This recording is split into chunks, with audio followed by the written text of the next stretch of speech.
Jail মুক্তির পর অনুব্রত মমতা মুখোমুখি আগামীকাল কালীঘাটের বৈঠকে ডাক পেলেন অনুব্রত মণ্ডল। কলকাতায় তৃণমূলের কর্মসমিতির বৈঠকে ডাক পেল না বীরভূমের কোর কমিটি। ডাক না পেলেও কলকাতায় থাকবেন বীরভূমের কোর কমিটির সদস্যরা। বীরভূমের প্রতিনিধি হিসেবে থাকছেন অনুব্রত মণ্ডল।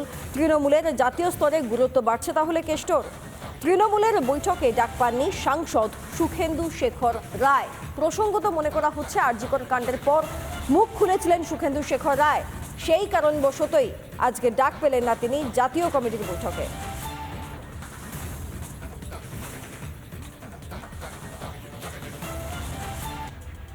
ঝাড়খণ্ড থেকে আসা প্রচুর পরিমাণ অস্ত্র এবং কার্তুজ উদ্ধার করল কলকাতা এসটিএফ। মূলত 19 নম্বর জাতীয় সড়ক থেকে এগুলিকে উদ্ধার করা হয়েছে। বাংলা ঝাড়খণ্ড সীমানা লাগোয়া কুলটির 19 নম্বর জাতীয় সড়কের উপর এসটিএফ এর একটি বিশেষ দল অভিযান চালায়। তাতে উদ্ধার হয় 10টি আগ্নেয়াস্ত্র এবং 54 রাউন্ড কার্তুজ। গ্রেফতার করা হয় দুজনকে। ধৃত মিনারুল ইসলাম ও শফিকুল মণ্ডল দুজনেই মুর্শিদাবাদের বাসিন্দা বলে খবর। কালকে চৌরঙ্গিতে আর্মস ও দুষ্কৃতীরা ধরা পড়েছে। এটা পশ্চিমবাংলায় নতুন নয়। আপনার নেমতপুরে আর্মস ফ্যাক্টরি, কিশোরগড়ে আর্মস ফ্যাক্টরি বা পশ্চিমবাংলায় চারদিকে বোমা, এটা নতুন সংস্কৃতি নেই, এটা পশ্চিমবাংলার সংস্কৃতি হয়ে গেছে। পুলিশ একবার ধরেছে, তদন্ততে কি পাবে দেখুন। আজ অব্দি কোনো ডাকাতির, কোনো আর্মস অ্যাক্টের কোনো তদন্ত ফাইনাল স্টেজে আসে নেই, কেউ শাস্তি পায়নি। এদিকে ট্যাব দুর্নীতি মামলায় শিলিগুড়ি থেকে গ্রেফতার আরও 3। বিধাননগর সাইবার ক্রাইম এবং মেদিনীপুর পুলিশ তারা একটি অভিযান চালায় শিলিগুড়িতে, আর সেখান থেকেই 3 জনকে গ্রেফতার করা হয়েছে বলে এখনো অবধি খবর। আপনাদেরকে তার পাশাপাশি জানিয়ে রাখি, শনিবার রাতে মাটিগাড়া থানার পুলিশের সহযোগিতায় এক মহিলা ও এক যুবককে গ্রেফতার করে পশ্চিম মেদিনীপুর থানার পুলিশ। তাদের অ্যাকাউন্টে ট্যাব দুর্নীতির অর্থ ঢুকেছে বলে খবর। অন্যদিকে Bidhannagar cyber crime police new Jalpaiguri থানা এলাকা থেকে এক যুবককে গ্রেফতার করে রবিবার। ধৃতদের আদালতে পেশ করে ট্রানজিট রিমান্ডে বিধাননগর এবং পশ্চিম মেদিনীপুরে নিয়ে যাওয়া হয়।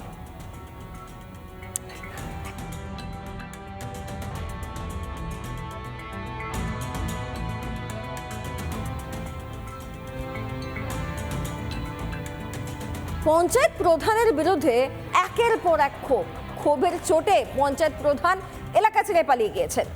এদিকে 12 মাস জল জমে থাকে হাওড়ার বাঁকড়ায়, আর সেই সমস্যার কারণেই বিক্ষোভ দেখিয়েছিলেন সাধারণ মানুষ। দেখুন অবস্থা। রাস্তা সংস্কারের দাবিতে পথ অবরোধ করে বিক্ষোভ। এলাকায় বেহাল নিকাশি ব্যবস্থাও। ঘর থেকে রাস্তায় বেরোলেই পচা জল, সেই জলের ওপর দিয়েই যেতে হয় স্কুল পড়ুয়া থেকে রোগীদেরও। এলাকায় অ্যাম্বুলেন্স ঢুকতে পারে না বলে অভিযোগ। প্রতিবাদে বিক্ষোভ এলাকাবাসীর। এই যে আমাদের সামনে দেখতে পাচ্ছেন, এটা সব সময় 24 ঘন্টায় এইটা জমে থাকে। আর আমাদের এখানে এই যে 11টার পর থেকে না বেলা 3টে সাড়ে 3টে অবধি মানে আমাদের সব রাস্তা ডুবে থাকে। এই যেসব রাস্তায় আমরা দাঁড়িয়ে কথা বলছি সে রাস্তা সব ডুবে থাকে।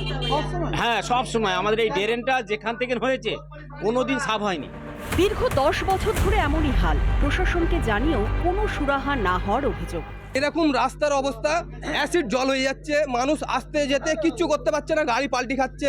এইটা দীর্ঘদিন জানানো হয়েছে, কালকেও গিয়েছিলাম আমরা, কালকে প্রধানরা আমাদের সাথে দেখা করিনি। আর একদিকে প্রতিবাদ বিক্ষোভ দেখে টুক করে বাড়ি ছেড়ে পালিয়ে গেলেন বাঁকুড়া 3 নম্বর গ্রাম পঞ্চায়েতের প্রধান টুকটুকি বেগম।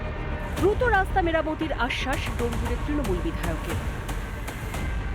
বাঁকড়া 1, 2, 3 প্রত্যেকটা বড় রাস্তায় আমরা আমাদের বিভিন্ন ডিপার্টমেন্টকে দিয়ে আমরা করিয়েছি।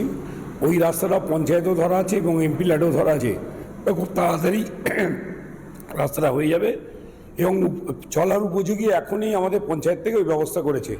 ঘটনাস্থলে যায় পুলিশ। পঞ্চায়েত প্রধান বা বিধায়ক এলাকায় এসে পরিস্থিতি দেখলে তবেই উঠবে বিক্ষোভ, স্পষ্ট জানান বিক্ষোভকারীরা। হাওড়া থেকে প্রসেনজিৎ অধিকারীর রিপোর্ট, রিপাবলিক বাংলা। নানা ধরনের কন্টেন্ট দেখার জন্য লাইক করুন, শেয়ার করুন আমাদের ফেসবুক পেজ, সাবস্ক্রাইব করুন আমাদের ইউটিউব চ্যানেল। পাশাপাশি অন্যান্য ব্রেকিং নিউজের জন্য অবশ্যই চোখ রাখুন রিপাবলিক বাংলায়।